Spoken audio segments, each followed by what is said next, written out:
Men have read it. What's your sad story that you don't want to tell anyone about it? Throwaway account. I am in a spiral now. I think of ending it almost every week. Recovering alcoholic. Living in a foreign country where I don't speak the local language. I am trying, but it's really hard. It's been almost 4 years now. I can't go back because there's almost nothing left for me. The only person from home I rarely talk to is my sister. We exchange a text or she checks up on me every couple of months. Like all expats, I can't stay unless I have a job, and I am tired of my work. I do enjoy it from time to time, but it's mentally demanding, and I feel like I am losing all hope. I have managed to make it 10 days tops before I drink. That's the only way I can curl up and cry. I don't want to do this anymore. Wish I can be on a farm somewhere. I make enough to pay the rent, bills, Netflix, and all other shit that comes with it, but I would gladly live for less. I want to live somewhere near the coast where I can have a small diner and I can wake up in the morning and serve her coffee, eggs, and toast to people. Make little, spend a little. Get a dog, read a book as I go to sleep. This is the first time I've managed to write this, and it's a Tuesday morning that I started by pouring whiskey and coffee. Every day is a struggle, and it's only getting harder, and I don't see a light at the end of this tunnel. I have a wallpaper on phone with the poem from the Grey once more into the fray, into the last good fight I'll ever know. Live and die on this day, live and die on this day. Thanks for asking this question, Opus. I really needed to say this. Probably going to be buried, but whatever. Good chance to get shit off of my chest. By all measures, I've had quite a privileged life given that I come from a working class family. Hell, I even made it into an amazing private university. Coming from a time and place where the people at the food bank would occasionally give us more than the other people since we were so poor. I really can't complain. But my God, these past few years have been difficult. College, while I've been immensely privileged to attend, has also been utter shit. And it's not the university. It's life circumstances. During the time that I've been in college, my own health has deteriorated quite a bit. Chronic diseases are a bitch, to put it mildly. This has made it incredibly difficult to manage school. And because I can't afford enough tests to get an official diagnosis, I've gone through 4 years of college with zero assistance, even though I would be entitled to it. Though reasonably, the doctor that I see and I both know that I have EDS and likely fibromyalgia, as I have virtually every symptom of both, and they both run in the family. My mom's health has also steadily gone downhill. My stepdad was hit by a car on his way to work and was lucky to survive. The doctors had given him about a 10% chance of living and not being a vegetable. But he suffers from a severe TBI. My uncle very unexpectedly dropped dead last year. I'm just so fucking tired of life being an uphill battle constantly. I'm tired of being in chronic pain. I cannot remember the last time that I was pain-free, excluding those times that I've had too much to drink. And it just gets worse every year. And I'm a young adult with decades of life ahead of me. I have to say, I'm really not looking forward to the future. TL. Doctor, I spent a lot of time at university with a beautiful girl. I like that I knew I did not have a shot with. This happened to me at university a little over a year ago at the end of fall semester. There was a girl I had met the previous semester spring in a literature class, and at first I didn't take any notice to her. She sat right next to me, and the first day I saw her in class, the teacher said her name during roll call. It was a small class of about 15 students and asked where she was from, and she answered St. Petersburg, Russia. This immediately caught my attention because I have an interest in Russian culture and history, but I had this mentality that she was way too beautiful for me. So I just nodded my head and thought to myself, don't even think about it. Not in a million years, man. I knew she was out of my league, so I didn't think about trying to talk to her. However, as the semester went on, she would lean into me and point to a word in a book we were reading and say, "What's this word?" And I would whisper the answer and try to give her a synonym so she would understand. We then got put into a group of 5 people for a short writing assignment. She and I started to talk a little more, and then one day after the assignment was over, she asked me for help with something for another class. She just needed me to proofread an assignment that she had fully written, since English was not her first language. Afterward, she wanted to go get something to eat at our school's food court. After this day, we would get together after class at least once a week and got to know each other a little more. She would honestly talk to me in a way that made me believe in myself. She was so encouraging and listened to what I had to say, and I would listen to her. The conversations we had were so real, open, and honest. They were almost intimate. Anyway, summer came and we texted sporadically, and I was certain I would never see her in person again. Fall semester started up, and it was really shitty. I hated my classes, and the first Thursday of the semester my mom ended up in the ER for a possible mini-stroke. Whatever it was, she's fine, and didn't suffer any permanent damage. The next day, Friday, I woke up and saw on my phone that she had texted me about an hour. Before I woke up, I silenced my phone at 10 p.m. every night. She wanted to get together when we had a break in between classes. We set up a time, and when we met she gave me a big hug, and we caught up on everything that happened throughout the summer. We would get together again, at least once a week. And then in late September, she told me she was transferring to another school, which was just in the next town over, but I knew our days of getting together were limited from that point forward.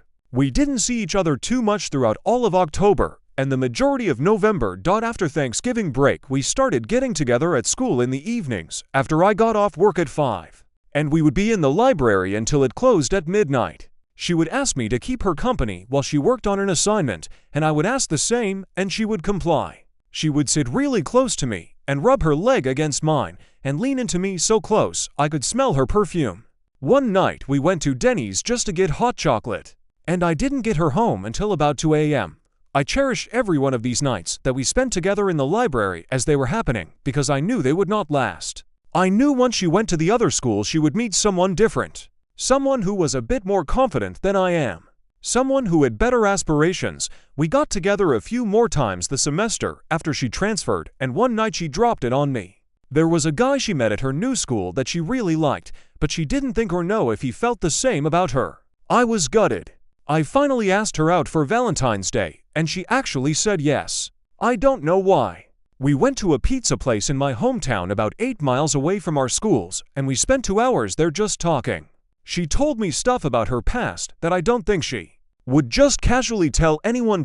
At the end of the night, as I was dropping her off at her place, I told her that I didn't know how this guy she met felt about her, but that I really enjoyed the time we spent together outside of school, and I would like to do it more. She knew what I meant, and she just said good to know, got out of my truck, and walked to her apartment. And that was the last time I ever saw her. She texted me the next day and said she did not feel the same, and she was going to tell the other guy how she felt about him. I wished her luck and accepted it. For all I know, she might be married to him, and they may be expecting their first kid by now, because that's how it works where we live. Looking back, I do not miss that last night we spent together on Valentine's Day. But I do miss the nights in the library because I knew to hold on to those feelings.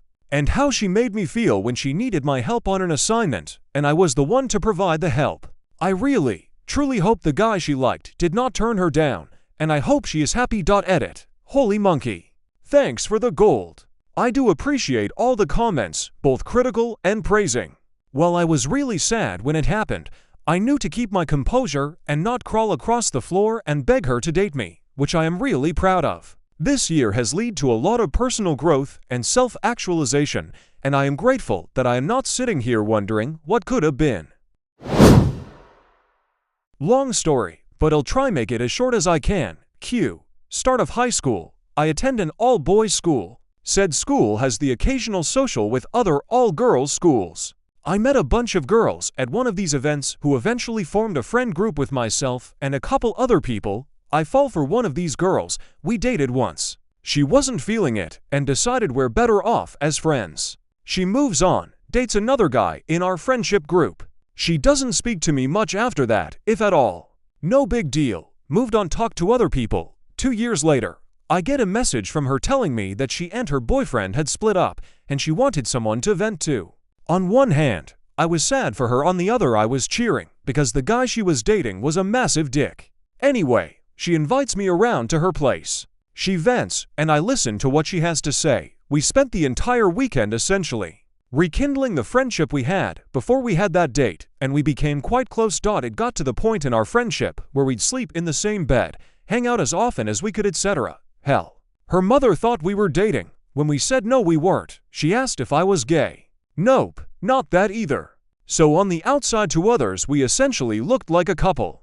I'd be lying if I said that I didn't hope it was true, but I never really made an effort to speak about it because it would have jeopardized something I worked hard at fixing. Over the course of 7 or so years, she'd go through some guys, get pregnant a few times, and it'd be the only person she'd come to for help. Me, being the dumbass I am, I was always there to help. Anyway, 1 year after I'd come back from a holiday, she was ecstatic for me to be coming home. Saw her the day after I got back. All was well. However, a few days later I get a message saying they didn't want to be friends anymore. I was pretty taken aback. After so many years of friendship, she's just decidedly thrown it away. Felt pretty sorry for myself for a while. Someone messages me screen caps of stuff she'd been saying about me behind my back for years. Turns out, she was a major bitch, talking shit about me this entire time. So girl used me for years, and when she was done, threw me to the curb like the last few years meant nothing. It's not all bad though. It got better for me. I met someone at university by chance who I'm now in a stable, loving relationship with. Been with them for many years, and I plan on popping the question ASAP. We're very happy together. I was relatively privileged growing up in that my parents were just alcoholics instead of alcoholics and meth heads. My father went away to make more money for us, so he wasn't around as much as I wanted him to be, and now I slightly resent him and my mother for it. I was in an emotionally and mentally abusive relationship when I was in my late teens that was bad for both parties. I don't know if I grew a fear of abandonment from her or from my parents.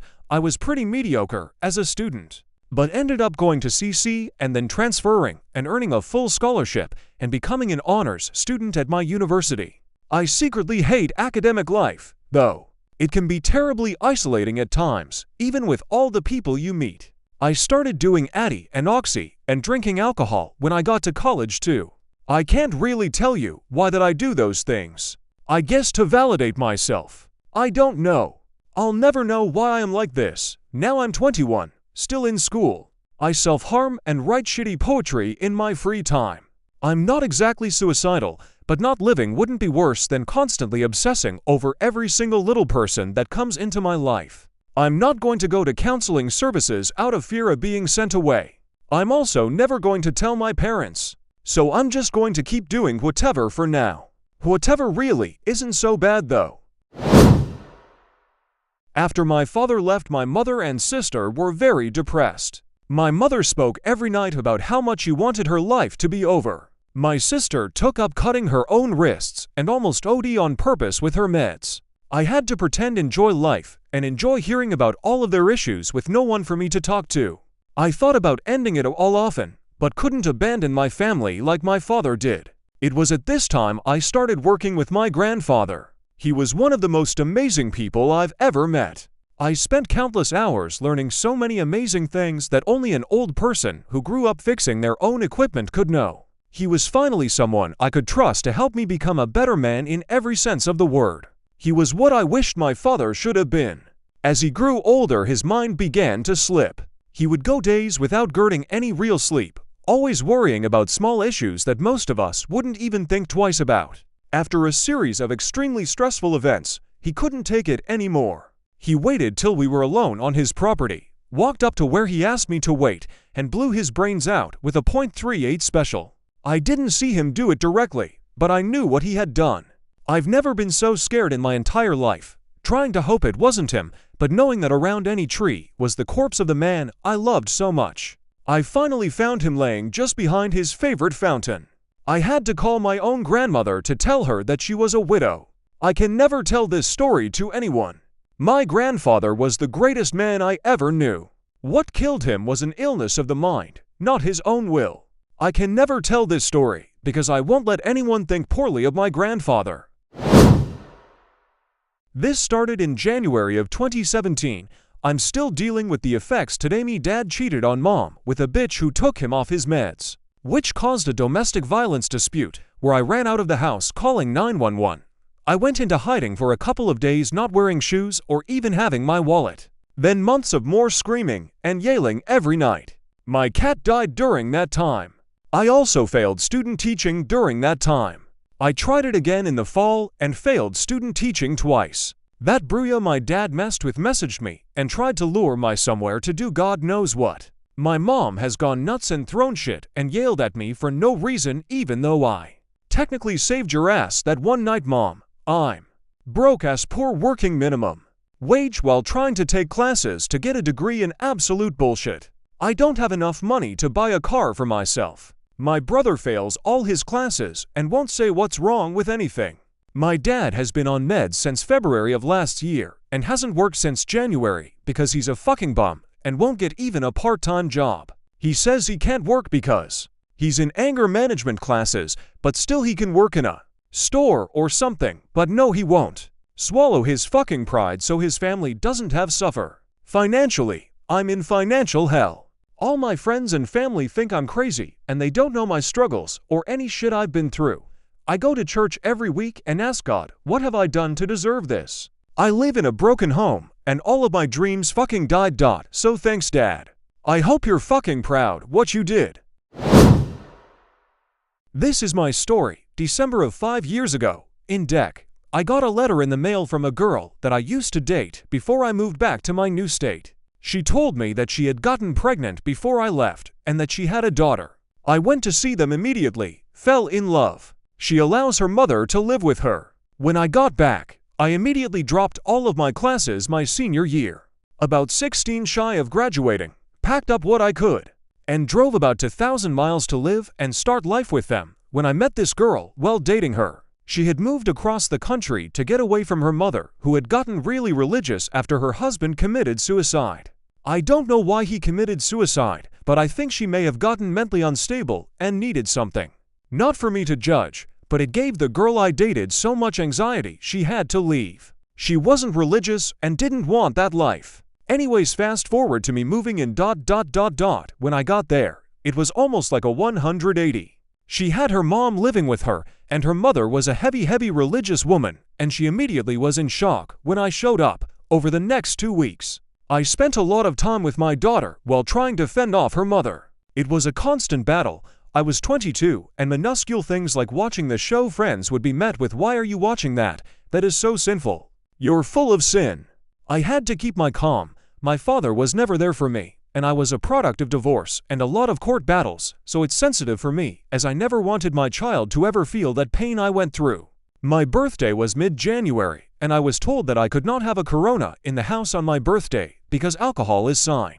Keep in mind my daughter's mother is 4 years older than I am. The mother of my daughter was constantly going through panic attacks, crying episodes, and just being torn in different directions. She had been feeling guilt because she now was forced to take on religion with her mother, but at her core, it was not her. She wanted to have a glass of wine at dinner, wanted to watch some TV shows every now and then, but her mother always guilted her when she did and made her do religious things to stop it. I never wanted her to go against her mother, ever. That isn't right. I told her that I want to do what's best for our daughter. Her mother wanted me out, which hurt, but nothing I can do about that. She eventually got her wish, guilting her daughter ultimatum into telling me to get out. I knew my daughter's mother did not want me out, but it happened. It was on a Wednesday and said I needed to be out by Thursday night. Thursday was my first new day at my new job. I spent the next 2 days living out of my car and showering at the local gym while kickstarting my new career. $15 per hour, chicken scratch. I finally found a new place that Saturday. Was not nice, but all I could afford. I was sad. I really wanted to see my daughter. I finally arranged to meet them 30 miles away at a restaurant. I was overjoyed, got to see her, hold her again, so happy. This wasn't ideal, but I can finally get in a cadence of seeing her. As I left, on the way home, my daughter's mother texted me and said that this just could not work. Nothing else. I have not heard from her in over 5 years despite my efforts. I am torn as I can't take her to court. I remember how I used to feel and how much pain I was put through with my father. To this day, I am always here. I still would drop anything as soon as that girl needed anything. Even though it's been 5 years, every single day. Call me tomorrow and say you need $3,000 for braces.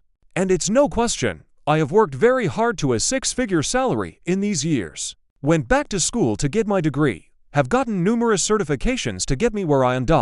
I have saved enough, and have included that little girl in my will. I just want to call one day to come back and see her, and to be her father. I would give anything for that. I've mentioned various bits of this on Reddit, but I don't tell anyone IRL. I had a very physically abusive childhood. My stepdad would ensure that I lived in absolute fear from the ages of 4 till 11 when he finally left. But you never really stop fearing a person who has left when they force so much trauma on you during your early years. When I told my mother about the abuse, she said she didn't believe me, but later told me that she knew the whole time.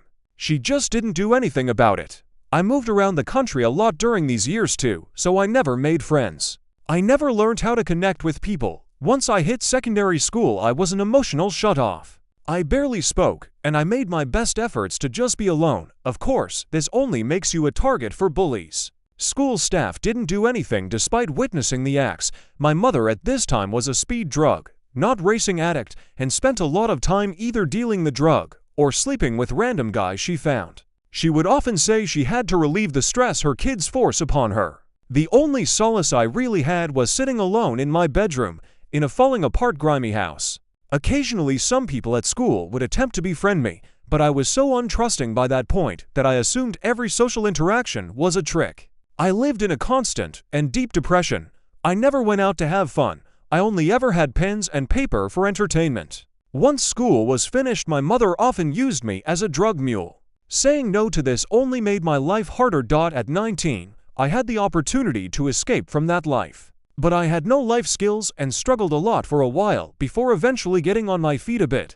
I now have my life together, with a job I like and a good income.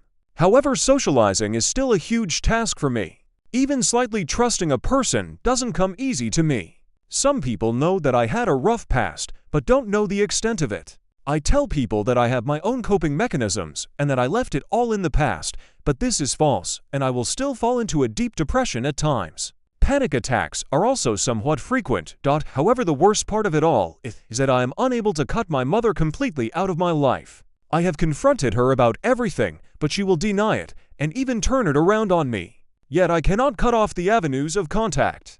I will even visit her every few months to keep the peace and act like everything is fine and happy. Any attempts at cutting her out of my life just leads to another panic attack and immense guilt. Maybe it's because she was the only real constant, even if a terrible one, in my life. I find that it helps me to share this every now and then online, but I don't share with people I know because I don't want the pity.